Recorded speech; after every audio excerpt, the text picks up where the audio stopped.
الحمد للہ رب العالمین والصلاة والسلام علی سید الانبیاء والمرسلین وعلی آلہ واصحابہ اجمعین، اما بعد فاعوذ باللہ من الشیطان الرجیم، بسم اللہ الرحمن الرحیم۔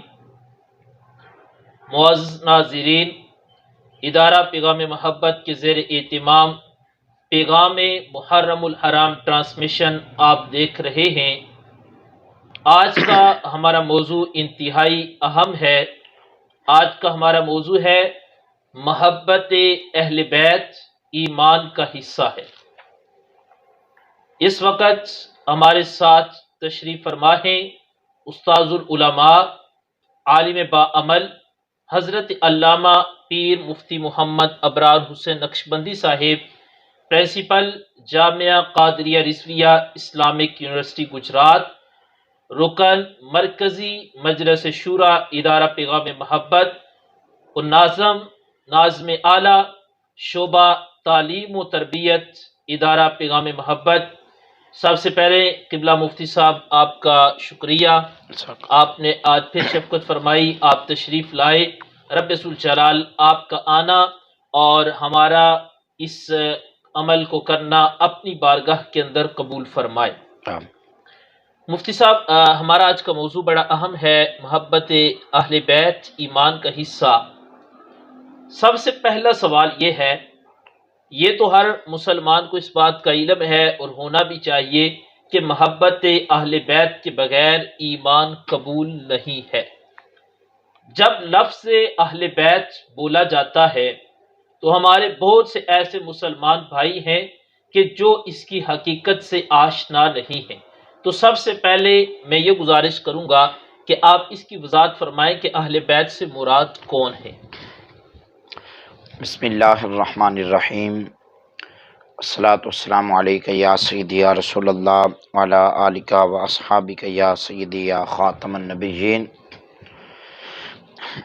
جزاک اللہ تعالی حضرت علامہ مولانا پروفیسر انیس احمد قادری صاحب دامت برکاتہم العالیہ، بانی ادارہ پیغام محبت، آپ کا شکریہ، آپ کی ساری ٹیم کا شکریہ جنہوں نے ایک اہم موضوع پہ گفتگو کرنے کا موقع عنایت فرمایا۔ اللہ تعالیٰ ہماری حاضری کو اپنی بارگاہ میں قبول فرمائے۔ آج کا موضوع انتہائی اہم موضوع ہے کہ اہل بیت آپ کی محبت ایمان کا حصہ ہے، اور یہ موضوع قرآن سے بھی ثابت ہے، احادیث طیبہ سے بھی ثابت ہے۔ سب سے پہلی بات آپ نے جو مجھے حکم دیا کہ اہل بیت سے مراد کون سے افراد ہیں، یعنی وہ کون سی مقدس ہستیاں ہیں جن کے بارے میں اللہ کا قرآن نازل ہوا، سبحان اللہ، جن کی شان میں کبھی غدیر خم کے موقع پر، کبھی میدان عرفات میں، کبھی مسجد نبوی شریف میں، کبھی احد میں، کبھی بدر میں حضور خطبہ ارشاد فرما رہے ہیں۔ تو ویسے تو مختلف علماء کرام نے اپنی اپنی رائے اس پہ پیش کی، محدثین نے، مفسرین نے، محققین نے۔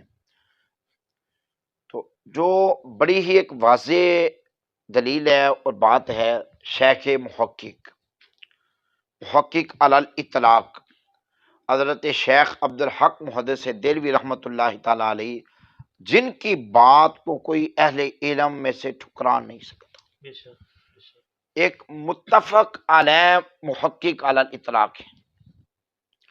آپ سے پوچھا گیا کہ جناب آپ ارشاد فرمائیں کہ اہل بیت سے کون سی ہستیاں مراد ہیں؟ آپ نے ارشاد فرمایا سب سے پہلے نمبر پر نبی اکرم صلی اللہ علیہ وسلم کی ازواج مطہرات علیہم الرضوان، جنہیں اہل بیت سکنا بھی کہا جاتا ہے۔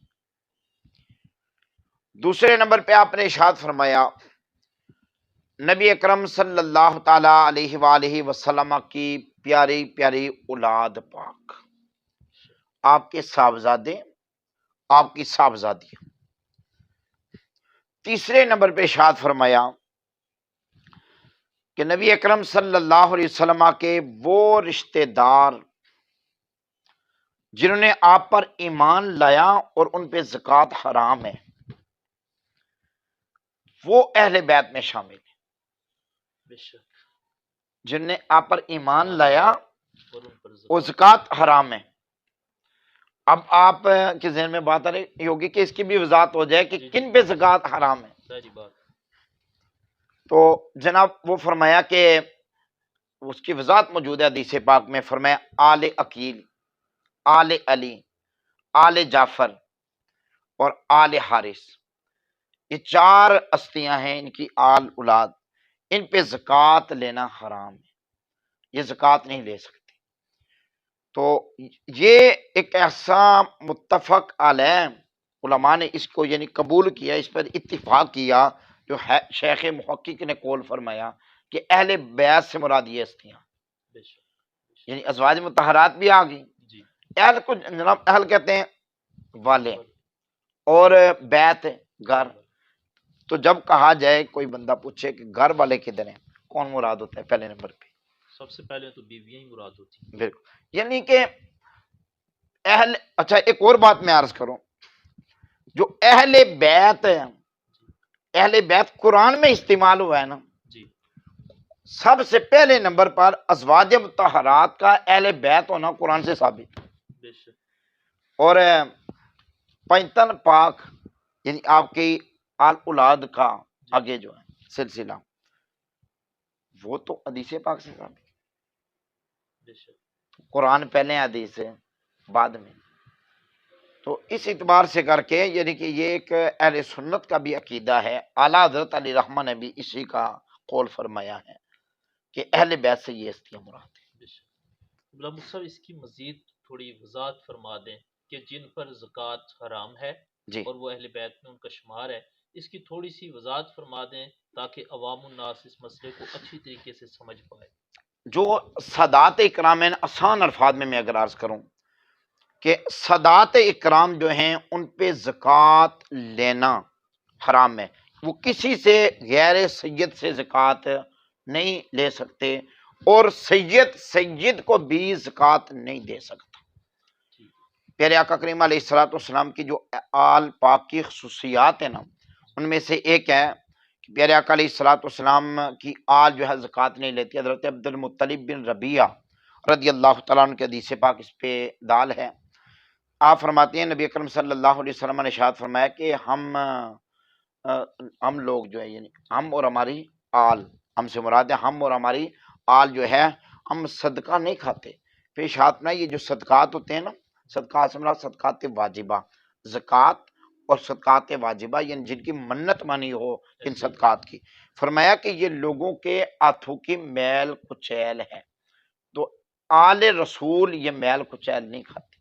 اور اس کی وضاحت پھر میں مزید عرض کروں کہ دیکھیں تشبیہ کیسی کمال کی دی، یعنی کہ جب لوگ مال زکوٰۃ میں سے نکالتے ہیں نا، زکوٰۃ ادا کرتے ہیں، تو ان کا جتنا بھی مال ہوتا ہے وہ سارا پاک صاف ہو جاتا ہے۔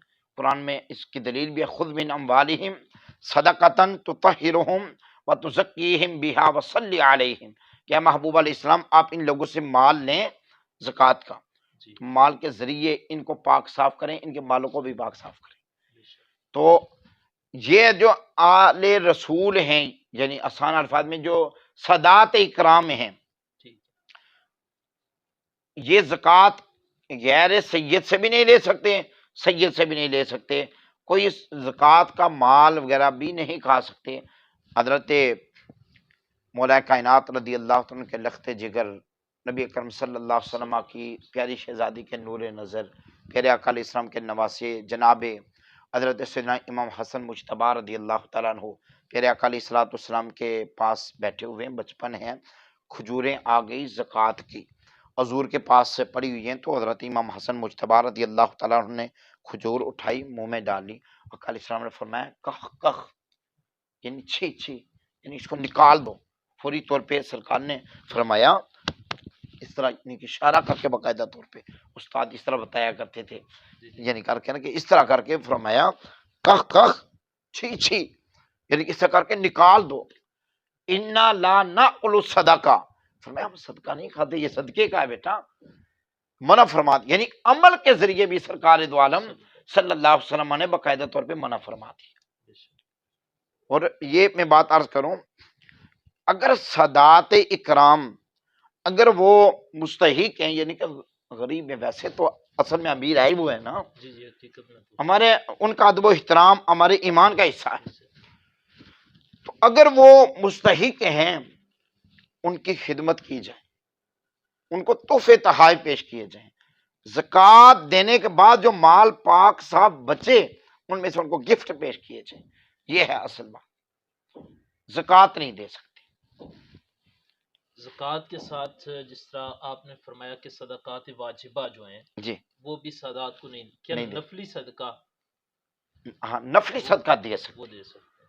نفلی صدقہ دے سکتے۔ اس میں بھی عرض یہ ہے، کوشش کریں کہ ان کو تحفے تحائف پیش کریں، ٹھیک، اگرچہ شرن یہ جائز ہے، دے سکتے ہیں، لیکن یہ سادات اکرام حضور کی آل ہے، حضور کا خون ہے، تو ہمیں بھی ان کے صدقے مل رہے جو ان کے صدقے ہی مل رہے ہیں، کائنات ان کے صدقے چل رہی ہے، بے شک۔ تو ہمیں کیا کرنا چاہیے؟ ان کو تحفے تحائف پیش کرنے چاہیے، گھر میں اچھی چیز پکائیں، اگر اللہ کا فضل و کرم ہو کہ ہمسائے جو ہیں وہ سادات اکرام ہیں، پہلے ان کی خدمت اقدس میں پیش کریں، سبحان جناب کیا بات، سید پاک کیا بات، قبول فرمائیں، کیا بات، اس کے بعد خود کھائیں، اللہ کے فضل و کرم سے گھر میں خیر و برکت ہو جائے۔ بے شک، بے شک۔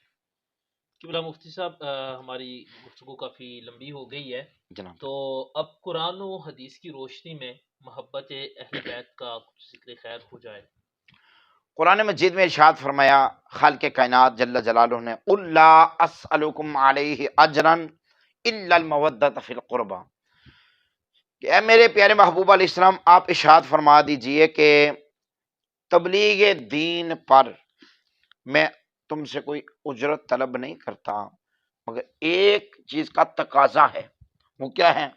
اہل بیت سے، میرے قرابت والے جو لوگ ہیں ان سے مودت، ایک ہوتا ہے محبت، محبت سے اگلا درجہ جو عشق کا ہوتا ہے اس کو مودت کہا جاتا ہے، حد درجے کا پیار، حد درجے کا ادب و احترام، فرمایا یہ اہل بیت سے کرنا یہ ضروری ہے، اللہ، یہ ضروری۔ اس کی وضاحت جناب حضرت سیدنا امام شافعی رحمۃ اللہ تعالی علیہ نے فرمایا کہ یا اہل بیت رسول اللہ صلی اللہ علیہ وسلم حبکم فرد من اللہ تعالی انزلہ فی القرآن، کہ اے نبی اکرم صلی اللہ علیہ وسلم کی اہل بیت، آپ کی شان اور عظمت یہ ہے کہ اللہ تبارک و تعالیٰ نے آپ کی محبت قرآن میں جو اس نے نازل فرمایا ہے اس میں فرض فرما دی۔ اللہ، اسی آیت مبارکہ کو پڑھ کے جی جی، امام شافعی نے جو وضاحت کی نا کہ اہل بیت کی محبت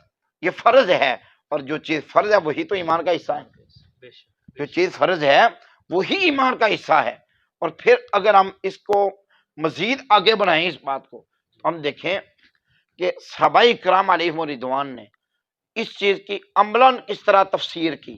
اللہ، جناب حضرت سیدنا صدیق اکبر رضی اللہ تعالیٰ عنہ، ایک بہت بڑا نام ہے جناب حضرت صدیق اکبر، مکہ شریف کے بڑے تاجر، سب سے بڑے تاجر کا نام ابو بکر صدیق ہے، اللہ، مدینہ شریف کے بڑے تاجر کا نام حضرت ابو بکر صدیق ہے۔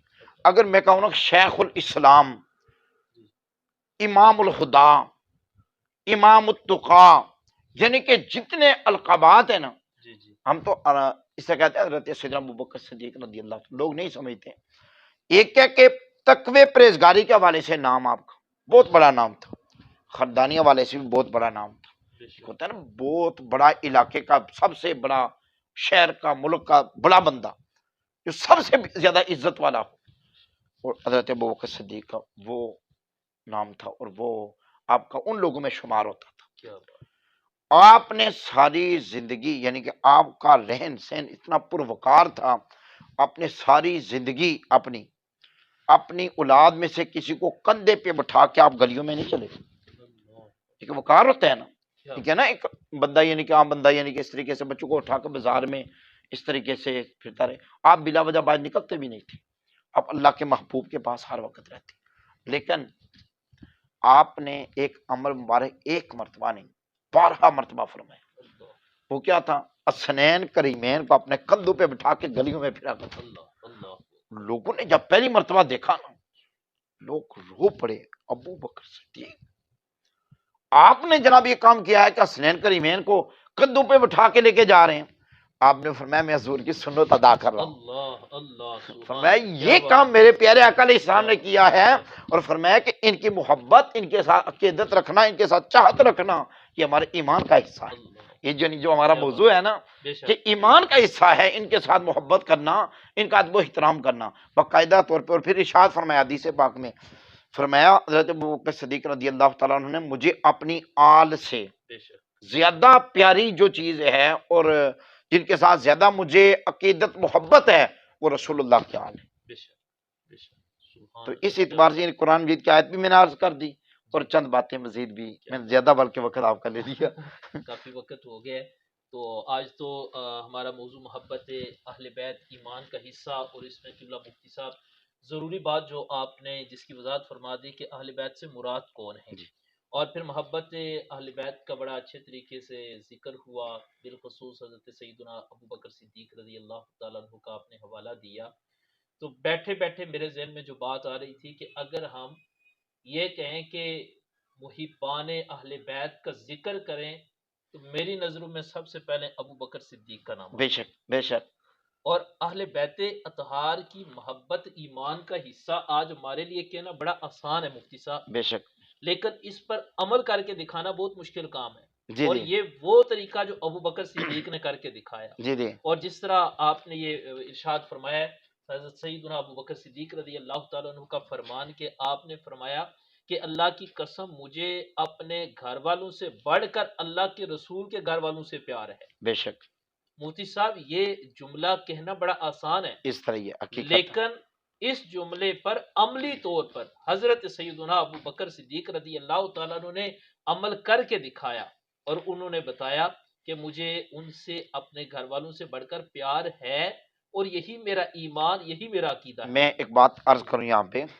کہ آپ نے اسے فرمایا نا جی کہ جی بات کہنا بڑا آسان ہے، حقیقت بات ایک ہے نا کہ ایک وہ ہستیاں پردہ فرما گئی، جی جی ان کے بارے میں ہم کیا، میں ان سے بڑا پیار ہے۔ ایسے ہی ایک ان کے دور میں، کیا خوب ان کے دور میں کیا خوب، حضرت واصف علی واصف نے فرمایا تھا، جی جی کربلا کی بات ان سے کسی نے پوچھی نا تو آپ نے فرمایا کربلا کیا ہے، تمہیں کیا پتا کربلا کیا ہے؟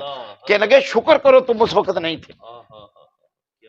واصف علی واصف کہنے لگے پوچھنے والے سے، فرمایا کہ شکر کرو تم اس وقت نہیں تھے، ورنہ تم نے آزمائش میں پڑ جانا تھا، پتہ نہیں تم نے کس کے ساتھ ہونا تھا۔ کتنی گہری بات ہے، تو آپ نے جو بات ارشاد فرمائی کہ بات کہنا بڑا آسان ہے، کوئی لیکن شک اصل تو بات ہے جن نے زمانہ پایا پھر اپنے کندھوں پہ بلکہ اپنے دل پہ بٹھایا۔ اللہ، امیر المومنین بھی ہو، سبحان اللہ، خلیفہ اول بھی ہو، اور پھر حضور کے بعد امت میں سب سے افضل بھی افضل ہو، تو پھر پتہ چلتا ہے افضل البشر بعد الانبیاء بالتحقیق، اللہ اللہ، واہ، اتنا سبحان اتنی اللہ، شان کے اتنی مالک، شان ہو، اور پھر عقیدت محبت کا پتہ سبحان چلتا ہے۔ اللہ سبحان ہم اللہ، تو کہیں تو یہ علیحدہ بات ہے، لیکن انہوں نے اس پر عمل کر کے دکھایا۔ اسی طرح جو ہے وہ ابو بکر صدیق رضی اللہ تعالیٰ عنہ کے بعد حضرت عمر فاروق عمر کا بھی فاروق ہے، یہی انداز، حضرت عثمان غنی کا بھی یہی انداز، مولا علی کا بھی یہی انداز۔ تو پیسے خلاصہ مقرر یہی، کرنے کی جی وہ جی جب ہوا کہ جناب وظائف مقرر کیے جائیں، جی جی، پہلے کس کے لیے مقرر کیے جائیں؟ اللہ، لوگ کہنے لگے اپنے بیٹے کے لیے کریں، جی لوگ کہنے لگے اپنے بیٹے کے لیے کریں، یہ حضرت، حضرت فاروق اعظم جی جی، عبداللہ بن عمر کے لیے کریں وظیفہ مقرر۔ آپ نے فرمایا اس میں کون سی خوبی ہے؟ اللہ فرمایا میں نے حسنین کریمین کے لیے پہلے کر دیا۔ اللہ، یعنی کہ آپ کا یہ انداز تھا کیا بات، کہ اپنی اولاد پر کسی کو ترجیح دیتے ہیں تو جناب حسنین کریمین، حسنین کریم، حضرت عثمان غنی کا بھی یہی انداز ہے ان کا۔ باقی بھی صحابہ کرام کا۔ بلکہ قبلہ مفتی صاحب آپ نے بات کی حضرت عثمان غنی رضی اللہ تعالیٰ عنہ کی جب شہادت کا موقع تھا اوہ اوہ، تو مولا علی مشکل کشا نے کون سا کردار ادا کیا؟ اللہ دونوں شہزادوں کو بھیجا۔ بیچا، بندے کو سب سے زیادہ مال سے پیار ہے، مال اور اپنی جان کا مسئلہ ہے تو بندہ کہتا ہے مال کو چھوڑو، جان کو بچا لو۔ جی جی، جان کا اولاد کا مسئلہ بنے تو بندہ کہتا ہے نہیں، میری جان چلی جائے اولاد کو کچھ نہ ہو، کچھ نہ ہو۔ پر حضرت مولا علی رضی اللہ تعالیٰ عنہ کی محبت کا انداز تو دیکھیں نا، کہ سبحان دونوں اللہ، شہزادوں کو بھیجا بیچا، اور کہا کہ دونوں تلواریں لے کے جاؤ، اور جا کر وہاں پر اس دروازے سے اندر کوئی بندہ نہ کوئی جائے، نہ اور جائے، پھر کسی کی ہمت بھی نہیں ہوئی ہمت کہ نہیں، دروازے کیا سے بات، آگے کیا جائے۔ بات، نہیں جا شہزادے علی کے شہزادے کھڑے تھے، کھڑے تھے، کسی کی کیا ضرورت ہے؟ تو قبلہ مفتی صاحب پھر بات وہی آ گئی کہ محبتوں کی جب بات ہو تو یہ دن نہ اور ختم ہونے رات والا موضوع ہے۔ نہ ختم ہونے والا موضوع ہے۔ خلاصہ مفتی صاحب پھر آپ کی زبان سے ایک دفعہ اس ساری گفتگو کا خلاصہ بیان فرما دیں تاکہ ہم آج کی اس گفتگو کا اختتام کرتے ہیں۔ خلاصہ سارے گفتگو کا یہی ہے جناب کہ جس طرح موضوع ہے ہمارا کہ اہل بیت کی محبت ایمان کا حصہ ہے، حصہ ہے۔ قرآن سے بھی یہی ثابت ہے، قرآن حدیث پاک سے بھی یہ ثابت ہے۔ صحابہ کرام اہل بیت عظام کے ساتھ محبت کے اس طرح کیسے کرتے ہی تھے، بے شمار عملی تفسیر ہمارے پاس موجود ہے۔ موجود ہے۔ تو یہی گزارش ہے، ہم یہ سب سے ناظرین سے بھی یہ گزارش کریں گے کہ اہل بیت کا حد درجے کا ادب و احترام موجودہ دور میں بھی جو سادات اکرام ہیں ان کا بھی دل و جان سے ادب و احترام کیا کریں۔ حضور کا خون ہے، حضور کا خون ہونے کے اعتبار سے، بلکہ یہ عرض کروں کہ حضور کی ہر نسبت کا ادب و احترام کرنا ہم پہ فرض ہے۔ کوئی شک۔ ناظرین اسی بات پر ہم آج کی اپنی گفتگو کا اختتام کر رہے ہیں۔ رب ذوالجلال ہمیں اہل بیت اطہار کی سچی محبت عطا فرمائے، اور اہل بیت کی محبت کسی کو دکھانے کے لیے، کسی کو بتانے کے لیے نہیں، بلکہ جنت میں جانے کے لیے ہے۔ تو اس لیے کوئی ضرورت نہیں اس محبت کو ہم بتائیں گے تو محبت سچی ثابت ہوگی۔ جتنی زیادہ اہل بیت اطہار سے محبت ہوگی اتنا ہی زیادہ اللہ کے محبوب علیہ السلام کی نظر کرم شامل حال ہوگی۔ اللہ تعالی ہمیں محبت اہل بیت صحیح معنوں میں سمجھنے کی توفیق عطا فرمائے، اور حقیقی معنوں میں ان کی محبت عطا فرمائے، اور محبت کا حقیقی انداز کہ ان کی سیرت طیبہ پر عمل کرنے کی توفیق عطا فرمائے۔ وما آمین۔ علینا الا البلاغ۔